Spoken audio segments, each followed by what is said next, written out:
Strategist. With a major selection of the looks your kiddos love starting at just $4 in the Walmart app, a new school year means a stylish new them. Who knew? Find skater skirts and Crocs that say, I'm casual but cool. Sparkly sneakers that say, it's my classroom, you're just learning in it. And preppy polos that say, I'm the teacher's pet, even if they're mommy's menace at home. Find their favorite styles starting at just $4 in the app. The Walmart you thought you knew is now new. This episode is brought to you by Indeed. When your computer breaks, you don't wait for it to magically start working again. You fix the problem. So why wait to hire the people your company desperately needs? Use Indeed's sponsored jobs to hire top talent fast. And even better, you only pay for results. There's no need to wait. Speed up your hiring with a $75 sponsored job credit at Indeed.com/podcast. Terms and conditions apply. Welcome to Her Extraordinary Life by Design, where we celebrate women who are shaping their lives one extraordinary day at a time. I'm your host, Leslie Gaudet, self-care coach for women who are ready to make self-care a priority to support them in life and business. Every week, I'll be speaking with inspiring women from various walks of life who will share their personal journeys and will discover how they have fearlessly carved their own paths as business owners, passionately pursuing their dreams and creating a meaningful impact on their communities. So let's get started. Do you ever wish you could end your day with energy left over, like to actually enjoy dinner with your family or to take that evening walk because twilight is your favorite time of the day, or even to just breathe without that endless list of to-dos, running through your mind? And yet, instead of having that space for yourself, your calendar's stacked with one more meeting, with one more favor or one more commitment that you didn't really want to say yes to in the first place. Because even on paper, even if it looks manageable and you tell yourself it's just an extra call or it's just one more thing, I can squeeze it in, inside you are feeling it. Because every extra yes, it doesn't just take a block of time from you. It doesn't just take away your energy and your clarity. It takes away your ability to really be fully present in those moments that matter to you most. And here's the part most of us won't even say out loud. Those yeses, they're not always about alignment, right? They're about guilt or about not wanting to let someone down, about keeping the peace, about, looking like you're a team player, and maybe about you looking capable, confident, and put together like a well-oiled machine. But when you pause long enough to think about it, how many of your recent yeses were fueled by guilt instead of genuine alignment? I genuinely believe that part of the reason it's so easy for us to say yes without thinking is because as women, we've been wired to believe that serving others is the highest form of good, right? Of being that good human, that being in the doing of running or fixing, accommodating, is proof that we're valuable, that we're capable, and it also validates to us that we're needed. And it shows up in those little ways where you might say yes to make sure that the team that you're working with keeps moving along, getting everything done, as long as you're at the helm, watching to make sure nothing gets missed. And when you're home, maybe you say yes to taking on extra chores, right? Picking up after everyone or handling things your partner or kids could do just because it's easier just to do it and easier than risking conflict, having to say like, why didn't you do this? I've asked you to do this multiple times, and then having to have that back and forth, and it's just easier to do it, right? And then you say yes to overextending yourself in friendships, like rearranging your schedule and always being the one to check in first or agreeing to plans when, you're already exhausted because, you've been taught that being dependable makes you that quote unquote good friend. And let's be honest, how many times have you equated I'm exhausted with, actually, I must be doing something right, because I'm working hard. That means I'm getting stuff done. Like the harder you work, the more you sacrifice. That somehow that means the better of a person you are. But here's the truth. Overcommitting doesn't make you good. It actually makes you depleted. And the truth is, what makes you powerful isn't how much you carry, it's actually how clearly you choose, because that's when your yes has impact. Hello, and welcome back to her Extraordinary Life by Design podcast. I'm your host, Leslie Gaudet. And if you're new around here, welcome. Or if you've been following me for a while now, welcome back. I just wanted you to know I've decided to start sharing more solo episodes. I hadn't been doing that. I've been really only doing an episode once per month. But the reason I decided to start sharing more solo episodes, and you're going to hear from me weekly now, the reason is, well, you, my audience, and the feedback I've been getting from so many of you that these conversations are not only pouring into you in a way that, really is reminders for you, but they're a great reminder for you to slow down, right? To take better care of yourself and to think differently about how you're using your time and energy. Now, if you listened in, last week I talked about how to recognize when you're saying yes from guilt instead of alignment. And today we're going to dive into the hidden energy costs of overcommitting. Those extra yeses that look small on paper, like one more call, one more favor, one more project, but those things that leave you drained or scattered and carrying the weight long after the task itself is done. Because here's the thing. Overcommitting doesn't just eat up hours of your time, does it? Right? If you are paying attention of how you're feeling, it actually is swallowing up your energy. It clouds your clarity and it leaves you lying awake at night, replaying decisions, well, that you wish you'd made differently. And that's the bigger conversation I want to have with you today, because protecting your peace while building your legacy requires more than just good scheduling. It's about noticing the yeses that feel small in the moment, but they slowly strip away your focus, your energy, and your self-trust, eating up your time, which are the very things you need to lead your life with confidence. So, today, I hope you walk away with a clear understanding of how to recognize the yeses that are costing you more than they give. And I want to give you a clear way to start choosing differently so that every commitment fuels you instead of drains you. But before we get into the meat of everything, I want to share a personal experience with you. I always like to share about my life because I feel like it's relevant, obviously, for today's topic, but I like to share about like my experiences so you can get an idea about it, because again, the topic is, how our yeses have the potential to drain us more than we actually realize.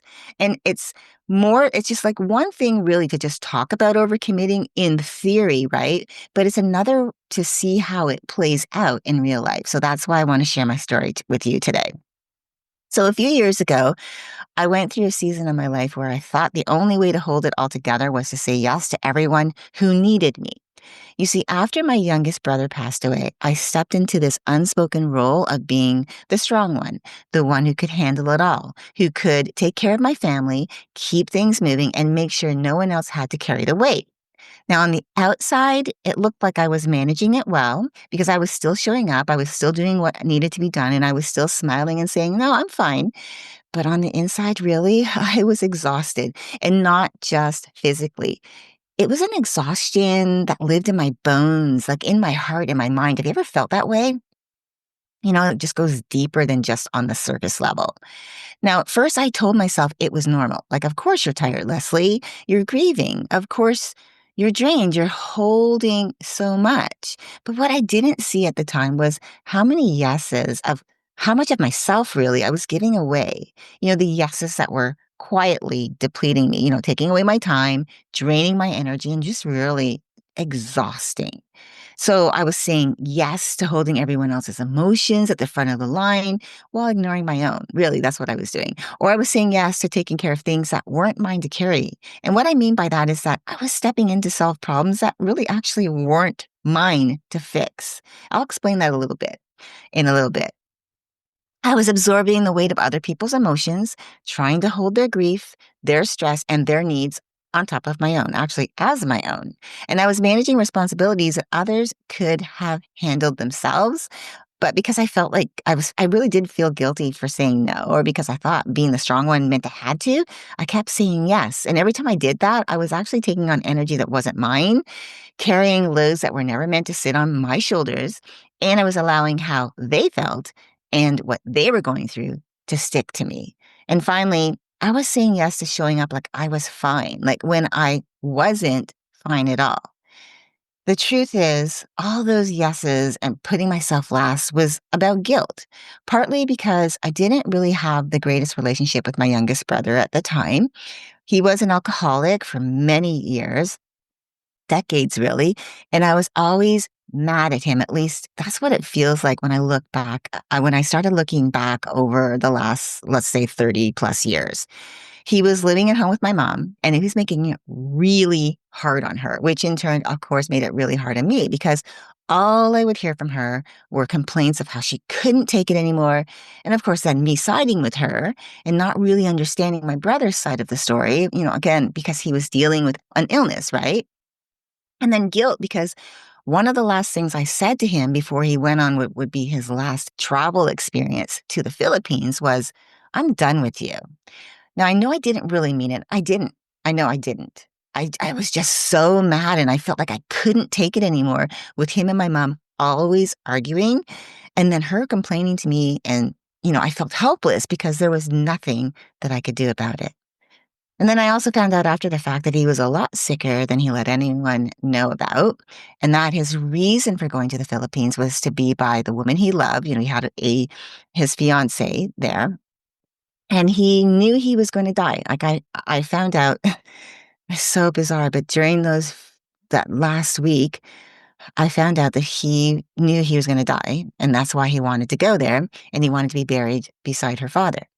Now, thankfully, I did have other words spoken with him, kinder words, but, before he went, but they were really all, by Facebook Messenger and just like that. Like I said, 1 week later, he was gone. Like he left on a Sunday, no, a Saturday, and by Friday of the next week, of that week, coming week, he was gone. That was extremely difficult. And honestly, this is the first time I think I've really ever talked openly about this. This is where my being the strong one kicked in, right? I had to be strong for my mom. I had to be strong for my only remaining brother and somehow keep everything else together personally. As a side note, because I didn't mention this earlier, my eldest brother had passed away about 9 months earlier, prior to my youngest brother. So it was an extremely difficult time, especially for my mom, who, number one, felt guilty that she let my youngest brother go on the trip. And of course, she blamed herself for what happened. And two, she was also very upset and felt that it was extremely unfair to have to not only bury one son, but two in a short span of time, feeling like, why? This isn't normal. This isn't right how a parent should be burying their children.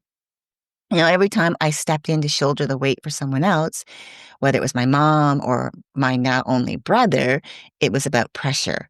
Every time I said yes to someone else's needs and no to my own, it reinforced a story actually I had been carrying my whole life, that being the responsible, dependable, strong one, the one who could hold it all together, was what made me valuable. And here's what happened. Slowly, the cost started to show.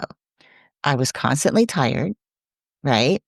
And no matter how much I rested, like I was constantly tired all the time. I was irritable with the people I loved most and snapping at the little things that normally actually wouldn't bother me. Stupid little things, really. I was disconnected from me. I was disconnected from myself. I was just going through the motions, but not really present. And I started losing my motivation for things that I normally cared about. And at night, when I needed rest the most, like my mind, it wouldn't stop racing. I'd actually lie awake thinking about everything I had to hold, everything I hadn't done, everything I was afraid of dropping. And when it all became too heavy, I actually hit a breaking point. I remember it like it was yesterday. I remember the feeling like it was like I had hit a brick wall and I had nothing. I mean, nothing left to give. And that's when the shame set in, right? Because instead of showing myself compassion, I turned against myself. I started putting myself down and saying things like, you're being selfish for wanting space. You should be stronger than this. You're letting everyone else down. You're weak for needing rest or time for yourself. You're not as good as they think you are. And I told myself I should be able to handle it. Like I should be stronger. I should be able to push through. But when I couldn't, my self-worth and self-esteem really took a beating. And that's a hidden cost of overcommitting that I wanted to share with you because I think it's not just the hours that you give away, it's really the way it leaves you emotionally drained, especially if you have that self-talk, that negative self-talk kicking in. And maybe you're carrying responsibilities that weren't really yours to carry in the first place. Yes, it's great to actually support people, but it can't become your burden. And it's the way it chips away at how you see yourself, right? Because instead of feeling strong and capable, you start believing the names that you call yourself, like selfish, right? Not enough, letting people down. It's the way it erodes your self-trust because every time you say yes from guilt or pressure, you're reinforcing the belief that your needs don't matter as much as everyone else's. And that's what happened to me. And I did this when I looked back. This is the crazy part of it. Like my brother passed away, and 8 months later, that's when I hit the brick wall because I had just been going, giving, giving, and not realizing what I was doing and thinking that I was burning out, but I thought it was because of work. I thought it was because of my business, but really it wasn't. It was actually emotional burnout. That's when I realized, oh my gosh, I hadn't even thought about it. And I hit that proverbial brick wall. And I'll tell you this, overcommitting may look good on paper, like being that person who says yes to things, being the one who shows up for other people when they need you. It might look good on paper because, right, it looks like progress. It could look like service. It looks like you being dependable, the go-to person.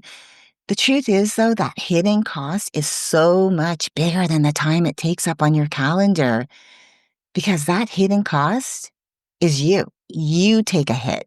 Your time takes a hit, your energy, your confidence, your ability to show up as yourself for yourself, right?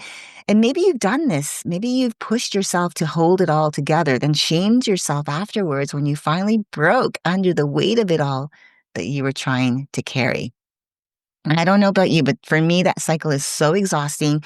And it's the reason why overcommitting doesn't just drain your energy and steal your time, but it drains your belief in yourself, like the person that you are. You start to question your identity.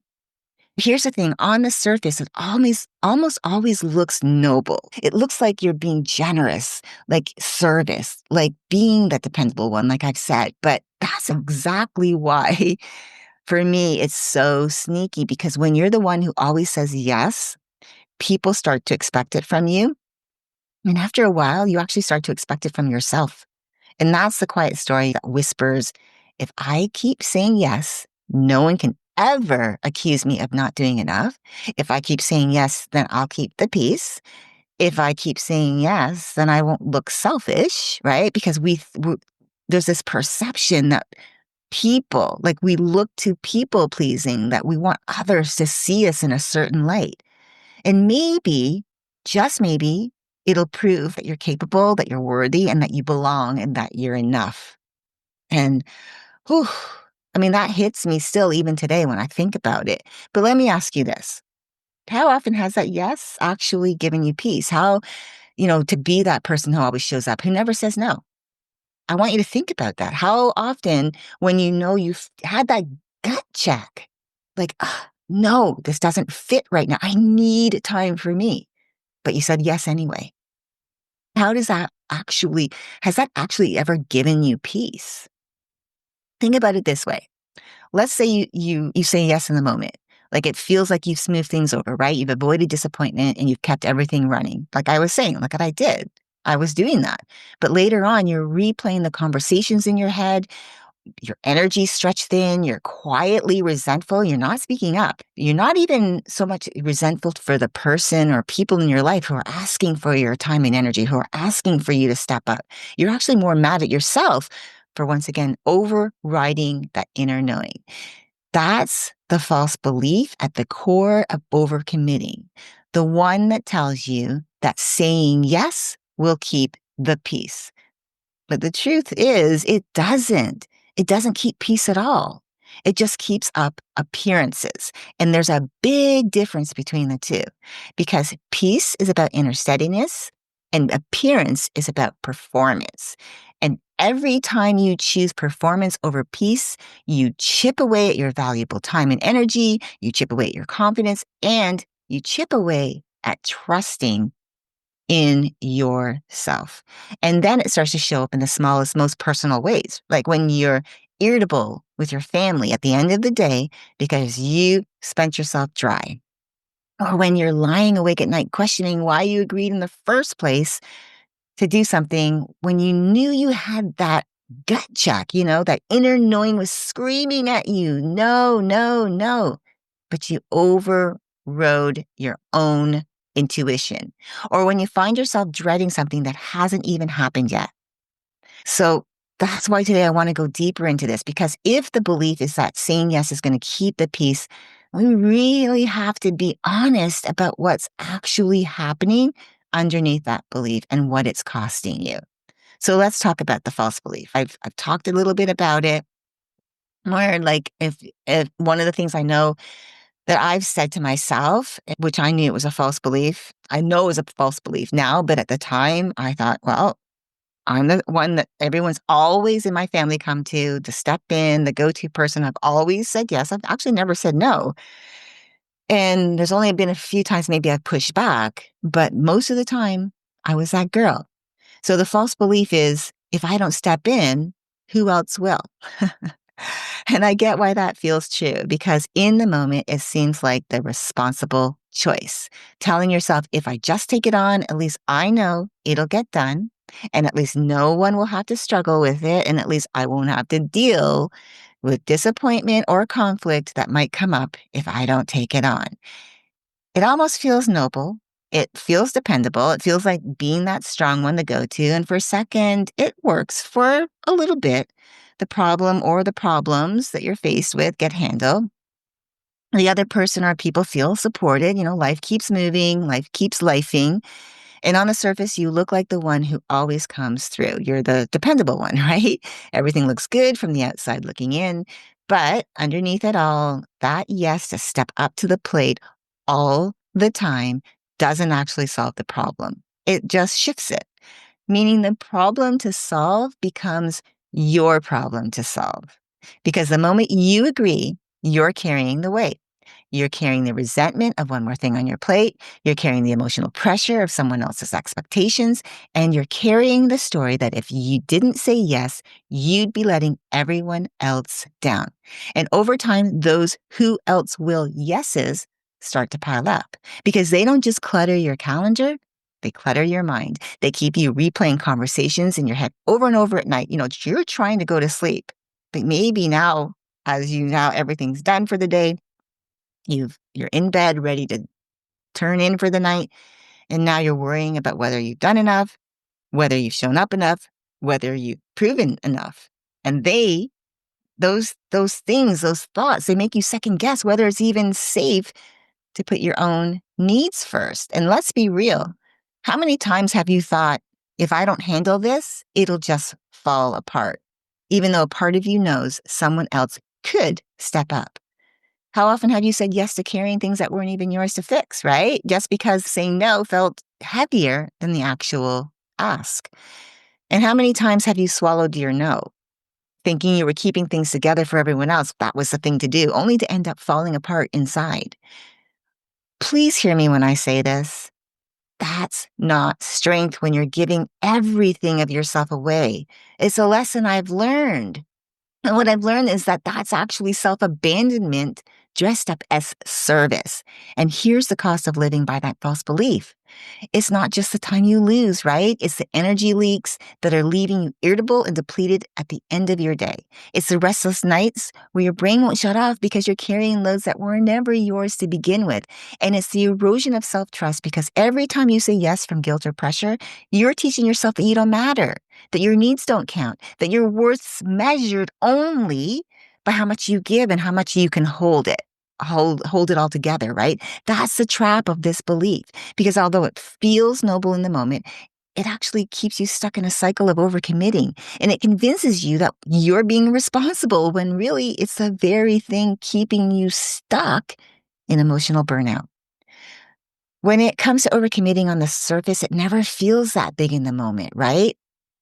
It's just one more client call, just one more favor, just one more committee meeting, just one more, I'll take this thing on, I'll figure this out.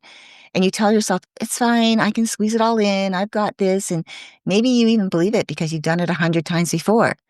But what we don't always stop to see is that every single extra yes has a cost attached to it.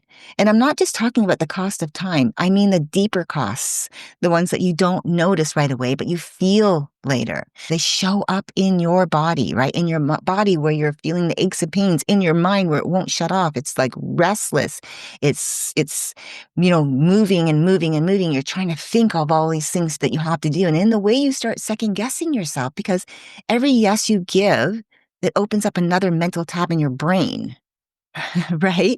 Like every yes can scatter your energy a little thinner, and every yes can chip away at the buffer you actually need for the things that matter most. I want you to think like how many times you might have said yes to something small, like thinking it would just take only an hour of your time, only to realize later that it actually drained you for the rest of the day because it was so much mental energy or emotional energy. Maybe you agreed to help someone out just this once, right? But it sat in the back of your mind all week, stealing your focus and energy, your time. Like, then you didn't really have to spare. Or maybe you took on one more responsibility at work, in your business, or maybe you work a corporate position. And by the time you got home or shut down for the day, you had nothing left to give to the people in your life who matter most to you. And that can lead to emotional burnout. I talk about emotional burnout because I think this is one part of burnout most people don't really focus on, because we navigate our lives through what we're thinking, how we're feeling, right? That's the real cost. And emotional burnout doesn't always announce itself. It creeps in. It creeps in quietly, showing up in your late night tossing and turning, in the irritability you feel with the people you love, in the way you start to question if you're even capable of keeping up. And it's subtle, but it builds. Believe me, I know, because 8 months, I didn't realize, but 8 months was a long time for it, and it was building and building. And before you know it, the weight of all those small yeses adds up to a really heavy emotional and mental load that robs you of clarity, energy, and resilience. And that's exactly what I want to break down with you here. The real cost, right? The real cost of overcommitting. And I want to talk to you about three things: decision fatigue, energy depletion, and the hidden crash. So first, let's start with decision fatigue. Every yes you give opens another mental tab in your brain. I've said that before. And the thing about mental tabs is they don't close just because a meeting ends, or what you've done, you finished something, or, like a meeting that you had to be a part of, or maybe didn't need to be a part of, but you were asked to do it. And it was something that you said yes without really checking in with yourself, but the meeting's ended, or the tasks, whatever you were asked to do, is done. Those mental tabs, they stay open. They linger because although you're technically off, you're actually still thinking about what you need to prepare for things, what's next, who you need to follow up with, if there's any last minute things that need to get done, whether you'll have time to fit it all in between everything else on your plate. And eventually all those extra yeses start to blur together until even the simplest decisions, like what to have for dinner or whether to answer that message right now or later, they start to feel heavy. For example, let's just say, for purposes of business, you say yes to just one more client call, but now your day gets rearranged. That one more client call let's say it's today. Your day is now rearranged. You're already calculating in your head what needs to shift so you can make it happen. And you're wondering if you'll have time to actually finish that proposal or that content piece you were actually working on when you got interrupted and asked for this additional call. And by the time the call comes around, you're not just tired, you're actually mentally drained from the 15 decisions you had to juggle just to make that one yes work. That's the cost of decision fatigue, because it steals your clarity, your need to focus on the things that truly matter, and it really robs you of being able to focus, because you feel like, oh my gosh, I feel like I'm pulled in a million directions. And when it comes to your energy, every yes has the potential to scatter your energy a little thinner. Okay. You don't always feel it in the moment. Sometimes when you first say yes, you even feel like a little rush, like, okay, I can handle this. I'll make it work. But then life happens, right? Life keeps on lifing. And maybe that one yes turns into hours of preparation. And so you were working, as I said, on that content piece or that proposal. And now you actually have to drop everything and prepare for this one client call. Say it's at the end of the day. So now you're preparing, and it might take a couple hours to do that. You have emotional energy poured into it, being present in getting that put together, whatever that is, getting prepared for the call, because maybe there's something that the client asks for and wants to talk to you about, and you have to prepare for it. And the recovery time, right? Because maybe you didn't factor that in. It's like, let me explain it this way. It's like when you agree to help out just this once, like maybe saying yes to cover for someone on your team, and you end up taking on the whole thing, thinking at the time that it doesn't actually look like much. It looks easy, so why don't you just do it all? But then all week, what are you doing? You're rearranging your schedule, right? You're staying up later than you wanted, and you're stretching yourself thinner than you realize, maybe even missing out on some family time and feeling resentful there. You become resentful for not only missing out on your family time, but resentful to the people asking for your help. And also, you quietly are even, again, beating yourself up and resentful for like, why did you say yes? When really, again, you didn't take the time to realize, to really filter and understand what you were going to say yes to, because there's always a trade. And we don't often think about it. And by the end of it all, it's not just the task itself that took energy and time away from you. It's the lead up, the worry, the adjustment, the anticipation. When it's all said and done, instead of feeling fulfilled, you feel depleted because you traded your best energy for something that didn't actually fuel you. And finally, let's not forget about the hidden crash, right? Because here's the part most of us don't even realize until it's too late. Overcommitting, it erodes your resilience. You see, resilience isn't built in the big moments. It's built in the margin. It's built in the space that you create to rest, to reset, and to replenish. And when you keep saying yes to everything, what you're doing is you're leaving yourself with no margin. So by the time a real challenge shows up, a sick child, you know, a difficult client, an unexpected crisis, you have nothing left to draw on, right? You are empty. Like your cup is empty. You're no longer a friend of mine. What I love, one of the things we talk about pouring from an empty cup, and she always says, no, pouring from the saucer, meaning your cup is overflowing, that you have your saucer is getting full, that you have the overflow that you can pour from. And I love that. So thank you, Lauren. I wanted to be able to acknowledge her. But maybe you felt this, right? Maybe you've overcommitted your week so tightly that when something unexpected pops up, you snap, which, by the way, could be so out of character for you. But because you've kept giving and giving and giving without shoring up your energy stores, you're already running on empty, you've nothing left to give, and your quick knee-jerk reaction was a form of protection because we finally reached a breaking point where you just couldn't take it anymore. You see, overcommitting robs you of that buffer, that safety net. And without that safety net, even small inconveniences feel like major crises. That's what the hidden crash looks like. It's not just the exhaustion piece. It's that shaky feeling of knowing that one more thing, just one, could tip you over the edge. And that's why the real danger of overcommitting isn't just that it clutters your calendar, it's that it drains your decision-making power. It scatters your energy and it steals your time, weakening your resilience, which means the very things that you're saying yes to, the very things you think you're serving, supporting, or holding together, they end up getting less of you, not more. You see, most of the time we don't even realize what we're doing in the moment. We say yes with good intentions because the project looks exciting, or because the opportunity sounds like growth, or because someone we care about is asking, or simply because we want to be seen as dependable, the go-to, the one who can always be counted on, even if it costs us our own health and peace. But when you stack them up, over time, the cost gets heavier and heavier. And that's exactly what happened to me in that season of emotional burnout that I shared with you earlier. On the outside, it looked like I was doing what needed to be done. I was stepping in, I was being dependable, I was being strong for everyone around me. But the truth was, I didn't have a way to stop and check on me and what I needed and what was most in alignment for me at the time. meaning I didn't have a filter that helped me pause long enough to ask, is this really aligned with what I need right now? Or am I just defaulting to guilt, pressure, or fear of letting someone down?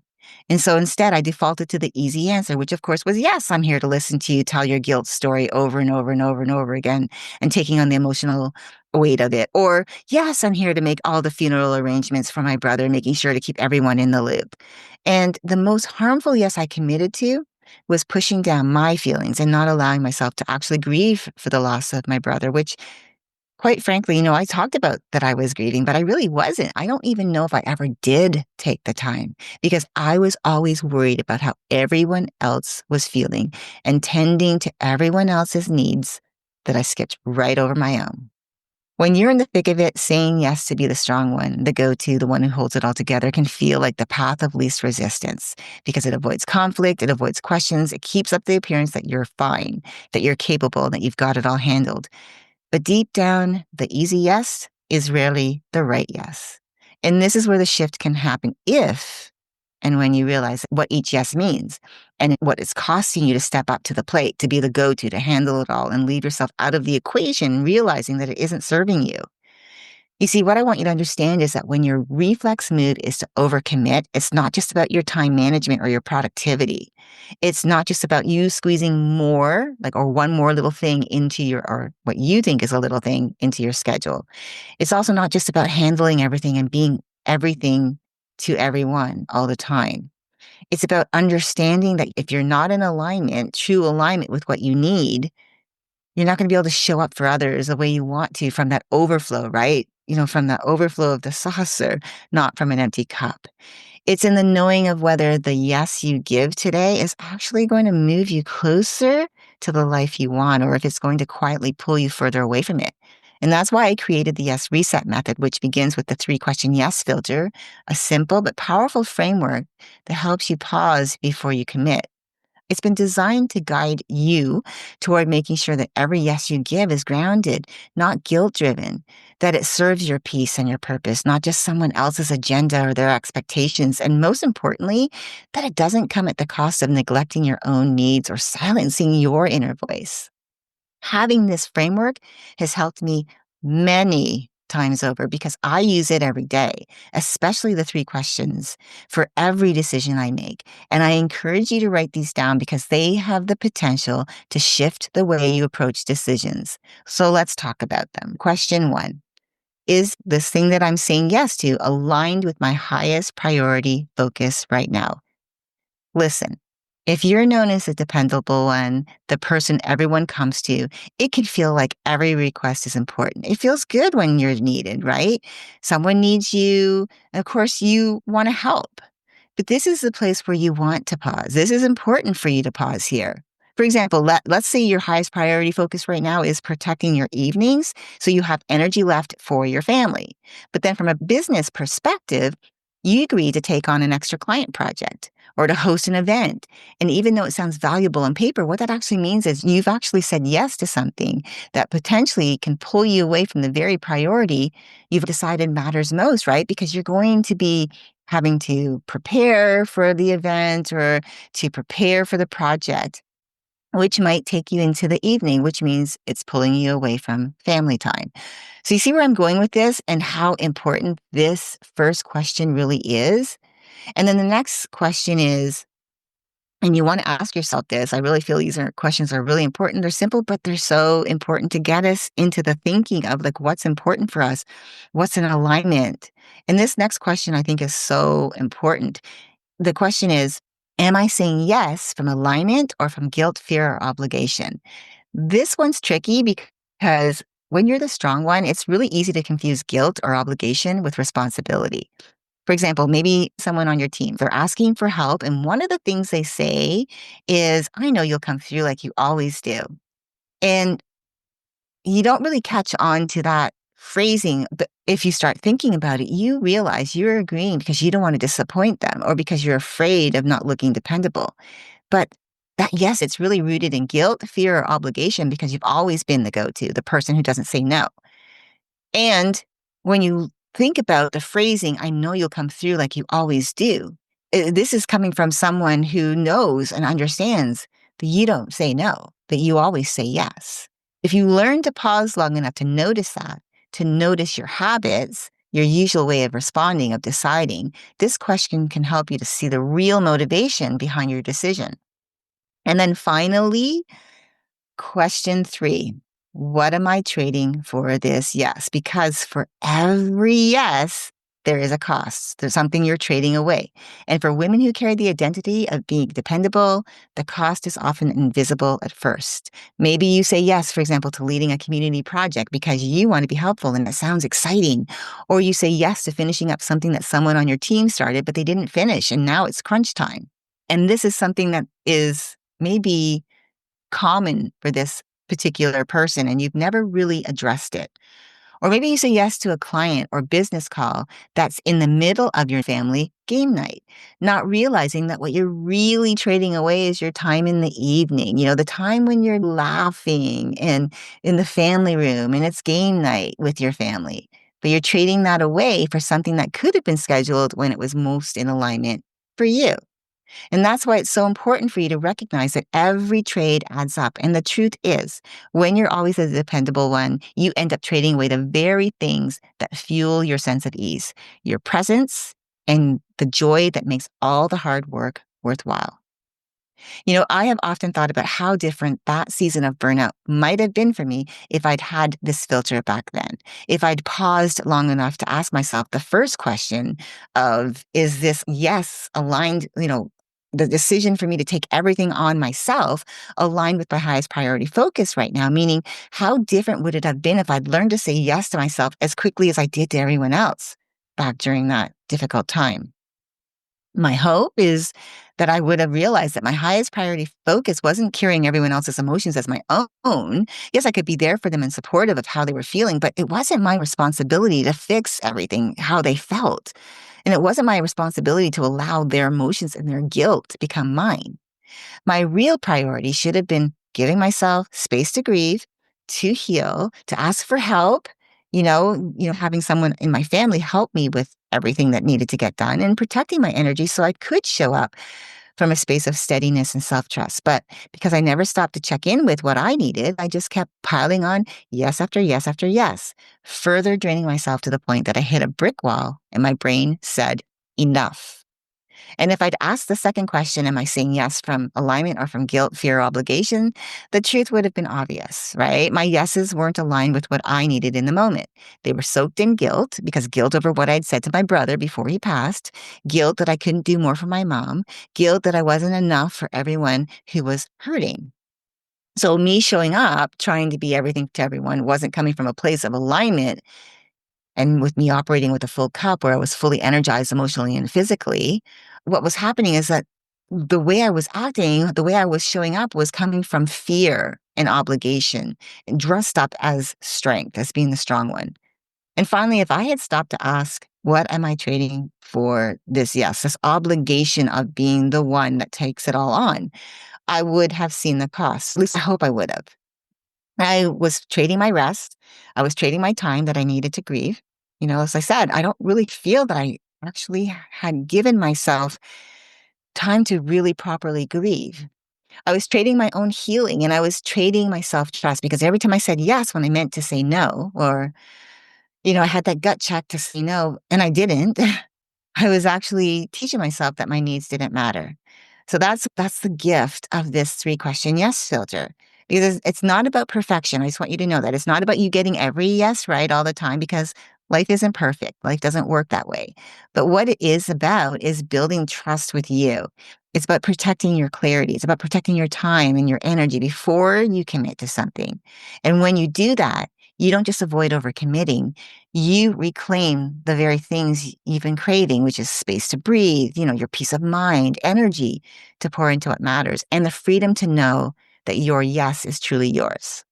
So when we talk about overcommitting, it's really easy to get caught up in the mechanics of it, the calendar blocks, the color-coded planners, the endless sticky notes, the yeses, right, to the meetings and the projects and the I'll take this on as my own. But if we're being honest, the heart of it isn't about time management at all. It really isn't. Because you can create the most beautiful schedule on paper because everything lines up. You've got the time, the space on your calendar to do it. You've even put maybe in a little bit of buffer time. I want you to hear this because this is so important. If you are operating from an empty cup, your energy is gone. That time won't, it doesn't feel like it belongs to you anyway, right? That time that you've got, you won't show up as the best that you can because no matter how many hours in your day are open to have space to actually fit something in, if you don't have the energy to apply to that from a place where you feel good about it, it doesn't matter. You won't show up as the best that you can. You'll show up maybe irritable, resentful, exhausted, and that energy will translate into how you are connecting and engaging with the people in your life. And that's the part we often miss because it's not just about protecting your hours. It's about protecting yourself energetically. And so that's why I believe it's not about time management or about productivity hacks, because those are important, yes. But if your energy doesn't align with that, like I said, no matter how many open slots you have on your calendar, if you don't have the energy to support it, it's not going to go the way you hope. What most of us want is to be able to, I believe, at least what I believe, what I want is to be able to close our laptop at the end of the day and still have energy to be present for the people we love, right? To be able to sit down to dinner without feeling like your mind is somewhere else, running through unfinished tasks that you pushed to tomorrow. To be able to say yes to that evening walk with your partner or that spontaneous moment with your kids without guilt tugging at the back of your mind telling you there's more to do. What did I forget, right? Think about how many times have you actually technically had the time to do something you enjoy, but you were too depleted to actually enjoy it because, again, you said yes to so many things. You didn't check in with yourself and your energy didn't support it. You finally get that free hour, but instead of using it for yourself, because we get those free slots of time, I always encourage to have those white spaces on your calendar just for you. You can fill it with other things that maybe you want to do, but I feel like having those spots, those open slots of time just for you to recharge are so important. But instead, if you get that free hour of time, maybe you're not doing something that you really would like to do. Like maybe you thought, oh, I want to go to that yoga class. And this is a great time of the day to do it. The kids are in school. I have that open time slot. I don't have anything for a couple hours, but you're drained. So instead of using that time for yourself to go to that yoga class, you collapse on the couch. You start scrolling through your phone because your brain and your body, well, they're tapped out. Or maybe, let's say you volunteer to take on the school fundraiser or the committee meeting, and the whole week's it's stealing little pieces of your focus. So even when you're with your loved ones, you're not really with them. That's the real cost of overcommitting. It's not just the time slot on your calendar, it's the ripple effect it creates in your energy, your time, your presence, your ability to show up fully. And over time, that cost compounds, leaving you waking up tired, moving through your day on autopilot, and ending the week wondering why it feels like you've given so much, but still don't feel like you're moving forward in the areas that matter most. You're not even connecting with the people that you love. And here's what I want you to understand. This isn't about doing less so that you have quality of life. It's not about doing less. It's about being able to protect your energy and your time so that you can lead boldly, show up fully, actually have margin for life beyond work. It's quality of life. We don't get into business or we don't go to work if you're working corporate position. You don't work so that you have no time for life. You want to be able to enjoy life, right? Making money is part of that. But you want to be able to enjoy it. If you can't enjoy the fruits of your labor, you know, that is the important piece to understand. It can't just be all about work. Every energy protection is peace protection. Clarity is your resilience strategy, and alignment is what fuels the legacy you want to build. The legacy that's not just about what you achieve in your business, but about the quality of life you create along the way. So think back on the last time you said yes because you knew you could fit it in. And then think about this. What did it cost you in your time, your energy, your focus, or being fully present? And how different would that moment feel for you if you had just taken a moment to pause and ask yourself the 3 questions, really taking time to really pause on, what am I trading for this yes? Because that's the defining question, isn't it? That's the question that ties it all together. Because every yes is a trade. It has a ripple effect. It either expands your energy or it drains it. It either builds your peace or it chips away at it. And when you pause to ask, what am I trading for this yes? You're no longer just reacting. You're leading yourself with intention. You're being intentional. That's where your confidence, your resilience, and your freedom begin. So if you're realizing it's time to stop fueling your life with guilt and overcommitment, because that's what you've been doing, and you want to start fueling it with clarity and alignment, you really want to be like, I want my life to be what I've always dreamed it to be, to build that life, to have that quality of life, to be able to have that business I love, and to be able to have that family life, that quality of life, personal life outside of it. And you're not just, it's all about work or it's all about family and being resentful for either. Again, a lot of people talk about work-life balance. And the way I look at work-life balance is it's not an even scale. So I think people just get it wrong that way. And they think, oh, there's work-life balance. And they look at it like, oh, there's an even scale. It's not. Because some days you might have more business things, but you're always wanting to make sure that you have quality of life inserted into your days, right? And then some days you might have more quality of life days, like your personal days. There are days meant for you and your family or just for you. And you might have a little sprinkling of work in there.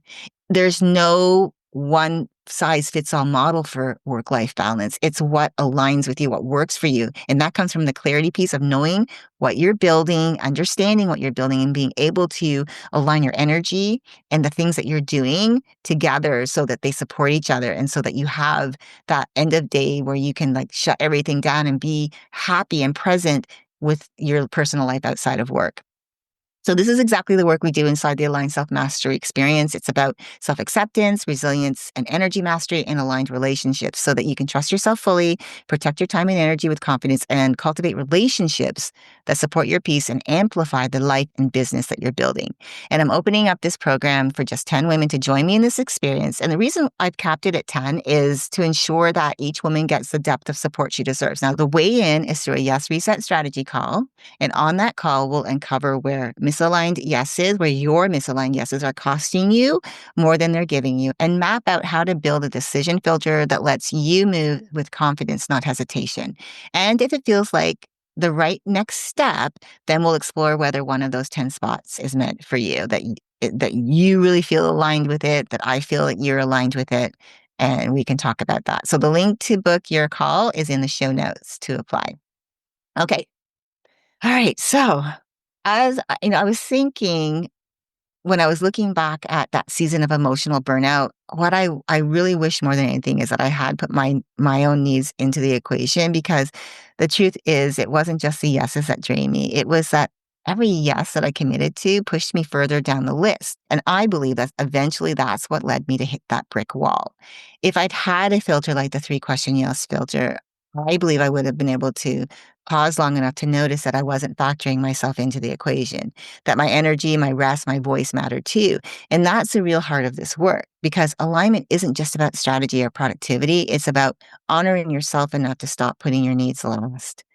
So as you head into this week, I want you to remember this. Every yes you give should include you in the equation. Because when you care for yourself first, your decisions aren't just clearer, they're healthier, more sustainable, and they protect you from the kind of burnout that steals your joy. Until next time, keep dreaming, keep believing, and keep designing your extraordinary life one day at a time.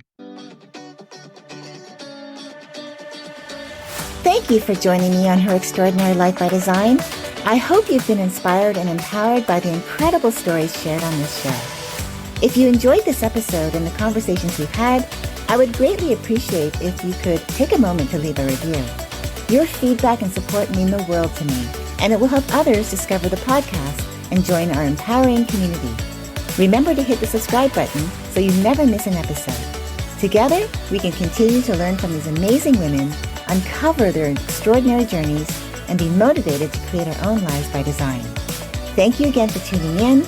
Until next time, stay empowered and keep shaping your extraordinary life one day at a time.